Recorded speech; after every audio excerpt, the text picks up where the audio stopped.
My name is Sigmund Freud. Through my work as a physician in Vienna, I have devoted myself to the study of the human mind, and I have come to a profound conviction. Dreams are not the meaningless nonsense many suppose them to be. They have a purpose and a hidden meaning, and there is a scientific procedure to discover it. For too long, dreams have been a source of confusion.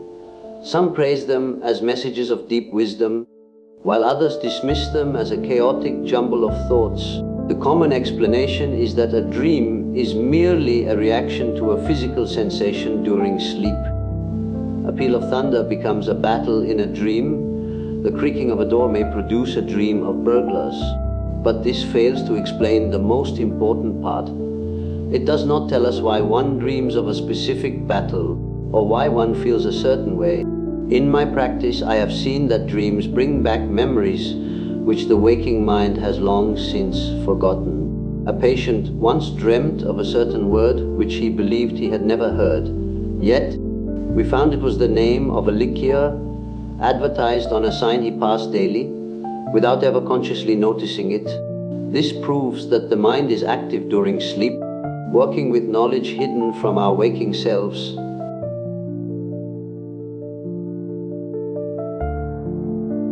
Since ancient times, people have sought to understand their dreams, believing they held important secrets.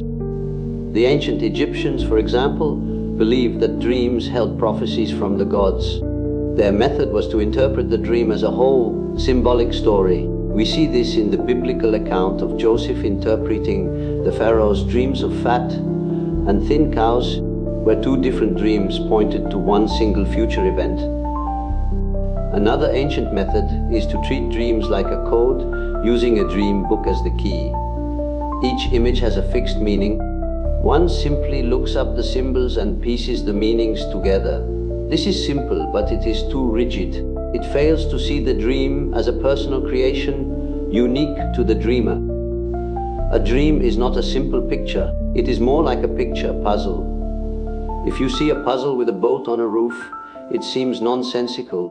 But if you realize the boat is a symbol for one word and the roof for another, you can solve it.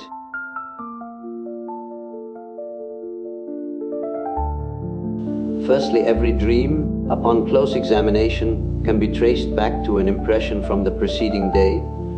Yet, the dream rarely chooses the most significant event of the day.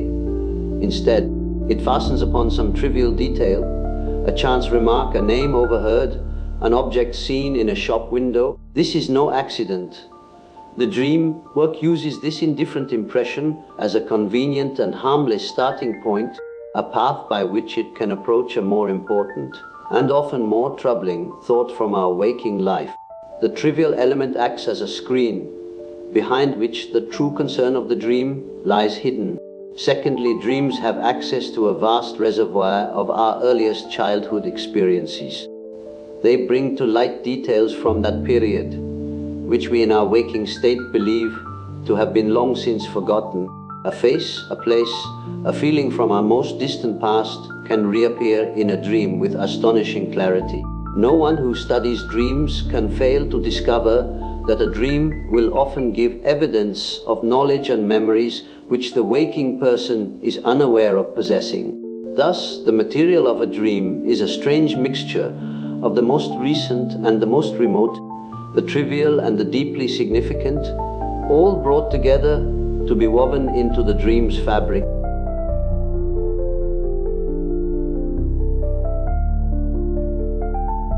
Once the mind has gathered the material for a dream, a remarkable process begins, which I call the dream work. This work does not think or judge as we do when awake. It is like translating a sentence into a series of pictures, where thoughts must be represented, not reasoned. The first of its methods is condensation. The dream is brief and compact, yet the thoughts behind it are vast and numerous. The dream work achieves this by compressing many different ideas, persons, and memories into a single image. Thus, a figure in a dream may have the face of one person, the clothes of another, and the name of a third, representing a common element shared by all three, or a secret wish connecting them. The second and most crucial method is displacement. The dream work strips the most important ideas of their emotional energy and shifts it onto ideas that were originally trivial. What was the central point of the dream becomes a minor detail in the dream, while an insignificant element is made to seem the most vivid and important. It is by this displacement that the dream's disguise is chiefly accomplished. Finally, the dream work disregards logical connection. It cannot say because or if. Instead, it simply places images side by side. Through these processes, the dream work creates a puzzling story that successfully evades the mind's censorship and presents a forbidden wish as fulfilled.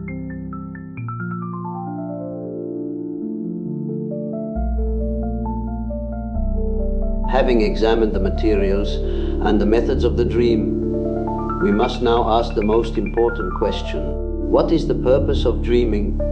The answer I have found is simple in its essence, though complex in its execution. The function of every dream is the fulfillment of a wish. To see this most clearly, we must look to the dreams of children. A child's mind is not yet burdened by the complex repressions of an adult. His wishes are direct and his dreams are, therefore, simple and undisguised fulfillments. A child who wishes for cherries during the day will dream that night of eating them. He is completely egoistic. He feels his needs intensely and his dreams serve to satisfy them directly. In the adult, the situation is far more complicated. We all have wishes that we would not dare to admit, even to ourselves. These forbidden wishes, born of our deepest instincts, are suppressed by a powerful mental agency, a censorship which prevents them from entering our waking thoughts.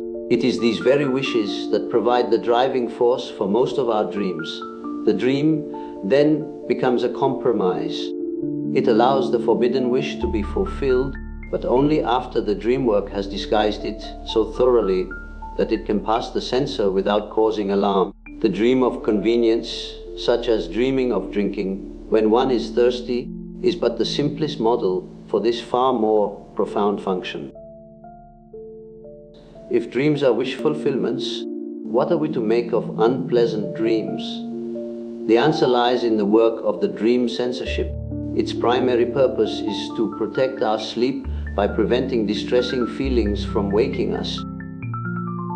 The interpretation of dreams is indeed the royal road to a knowledge of the unconscious activities of the mind.